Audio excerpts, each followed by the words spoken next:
Welcome you all. आज हम spermatogenesis के बारे में बात करेंगे।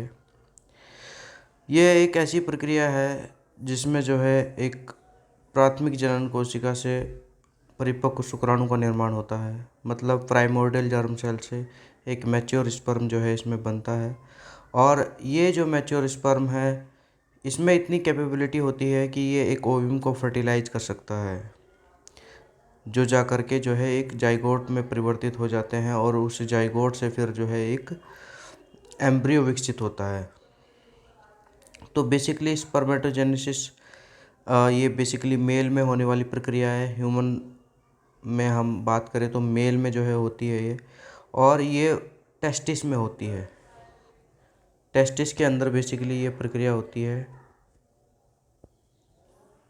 मेल के, और फीमेल में बेसिकली oogenesis होता है जो कि उसकी ओवरी में होती है। फीमेल के ओवरी में जो है oogenesis होती है। हमारे टेस्टिस में जो है स्पर्मेटोजेनेसिस होती है। कैसा होता है स्पर्म? तो आप देख सकते हो कि स्पर्मेटोजेनेसिस एक ऐसा प्रोसेस है जिसके द्वारा एक स्पर्म विकसित होता है परिपक्व स्पर्म में, और जिसमें कैपेबिलिटी है कि वो ओव्यूम को फर्टिलाइज कर सके। स्पर्म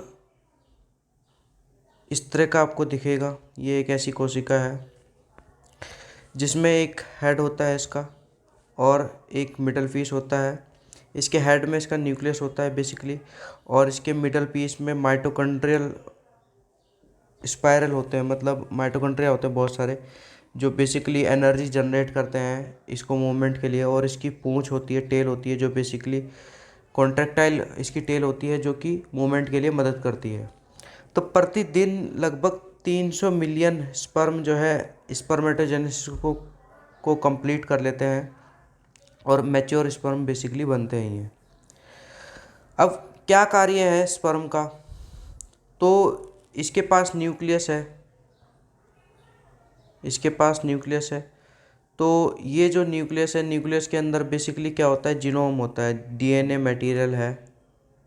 जीनोम यानी डीएनए है इसके पास, और इसमें जो है 23 जो है क्रोमोसोम्स होते हैं बेसिकली हमारे। तो ये क्या करता है?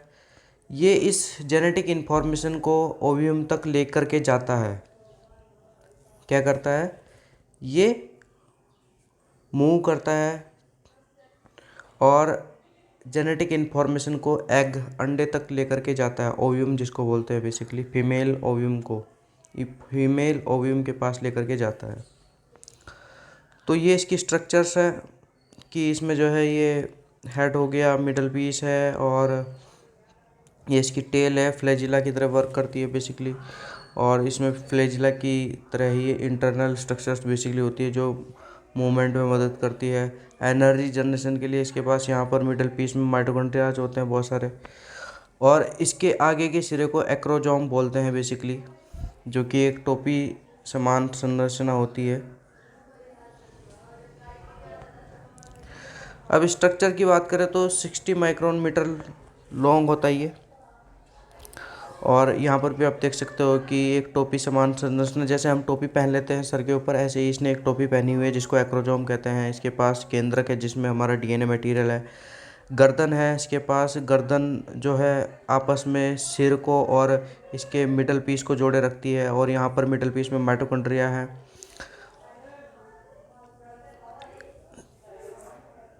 टेल के दो हिस्से हैं, एक प्रिंसिपल पीस है और एक एंड पीस है।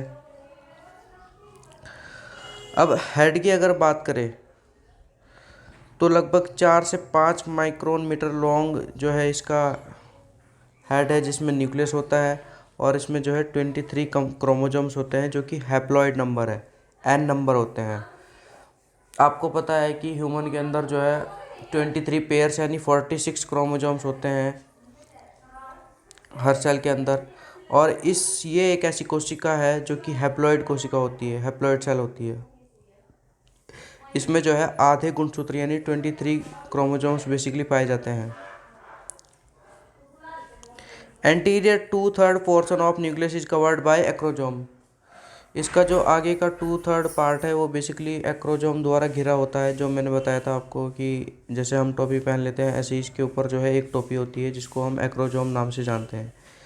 ये एक कैप लाइक वेसाइकल होता है बेसिकली, जिसमें जो है oocyte को पेनिट्रेट करने वाले एंजाइम्स होते हैं। मतलब इसको एग के पास जाना है और उसके बाहर की जो लेयर है उसको डिग्रेड करने वाले इसके पास एंजाइम होते हैं इस एक्रोजोम में भरे हुए, जो कि क्या करते हैं स्पर्म सेल्स को सहायता करते हैं कि भैया वो पेनिट्रेट कर सके एग की जो लेयर होगी, जो भी वो ओव्यूम होगा उसको पेनिट्रेट कर सके और उसके अंदर जो है अपना डीएनए मटेरियल भेज सके, अपना जेनेटिक इन्फॉर्मेशन उसके पास भेज सके।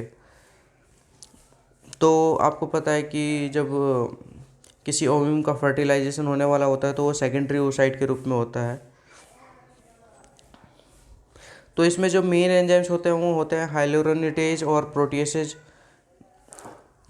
प्रोटीन को डिग्रेड करने वाले एंजाइम्स, और एक हाइलोरोनिडेज एंजाइम होता है जो बेसिकली इसमें मदद करते हैं oocyte को पेनिट्रेट करने वाले जो एंजाइम्स हैं वो बेसिकली यही है। टेल की बात करें अगर हम, तो टेल पोर्शन जो है 4 पार्ट्स में डिवाइडेड है। नेक वाला हिस्सा, गर्दन, जिसमें जो है सेंट्रियोल्स होते हैं जो माइक्रोट्यूब्यूल्स जो है बनाते हैं। मिडल पीस होता है जिसमें जो है माइटोकॉन्ड्रिया होते हैं, वो स्पाइरली अरेंज होते हैं और एनर्जी के लिए एनर्जी बनाते हैं, बेसिकली लोकोमोशन के लिए, चलने के लिए, इसके दौड़ने के लिए। एक तरह से प्रिंसिपल पीस है जो कि एक लॉन्गेस्ट पोर्शन है टेल का, एंड पीस है टर्मिनल और टैपरिंग पोर्शन है टेल का। वंस इजेकुलेटेड, एक बार अगर ये बॉडी से बाहर निकल गए, हमारे शरीर से, ह्यूमन बॉडी से, मेल की बॉडी से बात करें, अगर इजेकुलेशन एक बार हो जाता है तो स्पर्म जो है 48 घंटे के बाद जो है ज़िंदा नहीं रहेगा फीमेल रिप्रोडक्टिव ट्रैक्ट में। मतलब 2 दिन की इनकी लाइफ होती है एक बार इजेकुलेशन होने के बाद। तो एक बार इजेकुलेशन जैसे हुआ तो ये जो है 2 दिन तक ज़िंदा रहेंगे, 2 दिन तक जो है ज़िंदा रहेंगे। तो ये जो नेक थी हमारी, सेंट्रियोल्स थे जो माइक्रोट्यूब्यूल्स फॉर्म करते हैं, जो कि आखिर तक के हिस्से को बना करके रखती है। माइक्रोट्यूब्यूल्स बेसिकली होते हैं इसमें जो कि मूवमेंट में मदद करते हैं। ये कॉन्ट्रैक्टाइल टेल होती है।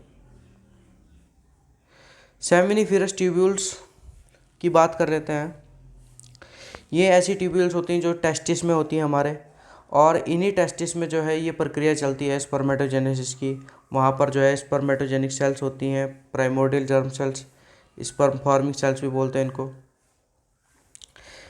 यहाँ पर ये जो स्पर्मेटोगोनिया है, स्टेम सेल बेसिकली, जिससे जो है एक मैच्योर स्पर्म बनता है, वो भी किससे बनता है? ये स्पर्मेटोगोनिया प्राइमोर्डियल जर्म सेल से, that arise in yolk sac and enter testis in 5th week of development.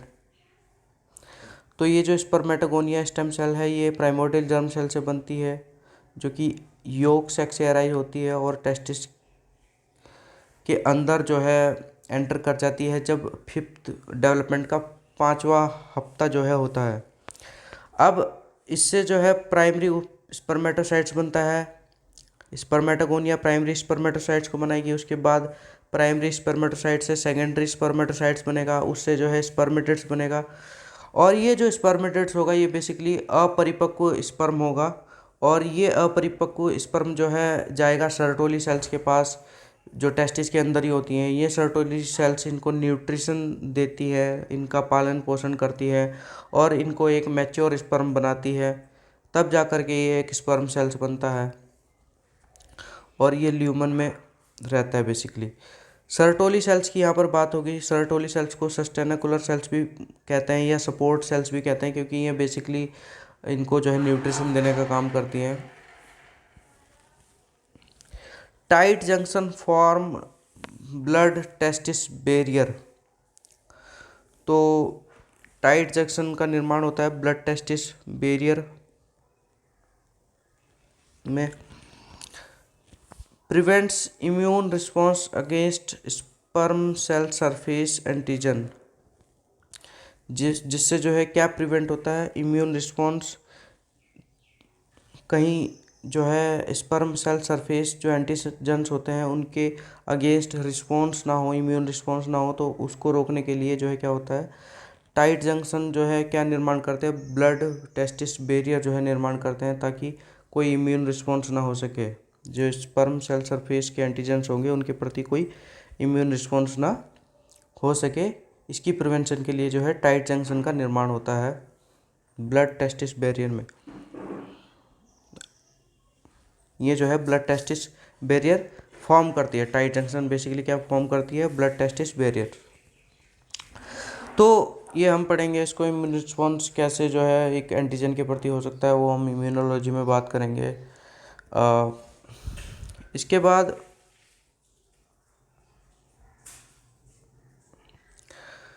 ये स्पर्मेटोसाइट्स को बेसिकली नरिश करती हैं। स्पर्मेटोसाइट्स को, स्पर्म को phagocytize, excess spermatid cytoplasm, control movement of spermatogenic cells. तो जो स्पर्मेटोजेनिक sales हैं उनके मूवमेंट्स को भी कंट्रोल करती है, स्पर्मेटोसाइट्स को नरिश करती है, स्पर्मेटेड्स को नरिश करती है। और जो एक्सेस जो स्पर्मेटेड साइटोप्लाज्म होगा उसको फैगोसाइटाइज करेगी ये, और स्पर्म को ल्यूमन में रिलीज करेगी। Produce fluid for sperm transport, sperm transport के लिए जिसमें वो जाना है ट्रांसपोर्ट के लिए फ्लूइड को तैयार करेगी। इनिविन को सिक्रेट करेगी। Regulate effects of testosterone and follicle stimulating hormone, तो इनिविन को भी सिक्रेट करती है, और ये इनिविन बेसिकली जो है टेस्टोस्टेरोन और फॉलिकल स्टिमुलेटिंग हार्मोन के इफेक्ट्स को भी जो है रेगुलेट करता है बेसिकली। लिडिक सेल्स की बात करते हैं। लिडिक सेल्स इंटरस्टिशियल सेल्स होती हैं जो कि सेमिनिफेरस ट्यूब्यूल्स के जो स्पेसिस है उसमें पाई जाती है। ये टेस्टोस्टेरोन को सिक्रेट करती है जो कि एक मेल हार्मोन है, और ये आपको पता है कि ये ह्यूमन बॉडी का एक बहुत ही मतलब मेल की बात करें तो मेल हार्मोन है बेसिकली, जो male characters secondary sexual characters के लिए ज़रूरी होता है। तो ये जो है सेमिनिफेरस ट्यूब्यूल्स हैं और स्पर्म प्रोडक्शन की कुछ स्टेजेस हैं। तो ये जो है हिस्सा हम बाद में पढ़ेंगे, फ़िलहाल यहाँ तक के लिए इतना ही। अगर आपको कोई भी डाउट होता है तो आप जो है कमेंट सेक्शन में हमें कमेंट कर सकते हैं। ऐसी ही वीडियोज पाने के लिए जो है आप जो है हमारे चैनल को सब्सक्राइब करें। अगर आपको किसी अन्य टॉपिक पर वीडियो चाहिए तो आप हमें कमेंट कर सकते हैं। तब तक के लिए धन्यवाद, मिलते हैं किसी और वीडियो में।